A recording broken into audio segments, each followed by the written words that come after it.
Si une véchou diwe a arok m'avait fait braise lusket gant a redadek. Un nebeud amzer evit an aozerien d'abrienti peptra, evit m'arrête fait à rederien eb danger. Bon, c'est une dre vraz en entat. Huit treger, tre lokemo a pempoul. Eiz devez redadek adalek an ugen a vizmae, gant daouvil daou kilometrat var nugen da redek. Evit ar poen, tost 1000 kilometrat zo begwerzet. Mon ara warok tam en anter zo betizet betegen, mais an dud a ziun en termen diwean a liez wit prenant a kilometrajou a jom e breiz a bez. En treger zo d'an vraso a kilometrouj zo begwerzet deja, mais an dud o chikanant wit goud piou a red o peler.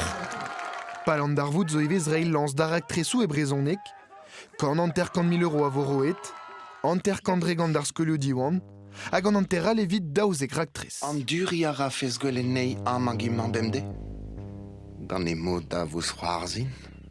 E Cléo podcast a resevo eunek 1000 €, evit sevel ul lerken podcastou e brezonek. Hag a lerken ze a zervijo da gad ar sort emgaf vid kad ar podcastou ze. A gant ar jonj e halfe hini pe hini ham podcastiene bunoir pe da lakene baz noto pe bar ar gigin pe me war me pler quoi.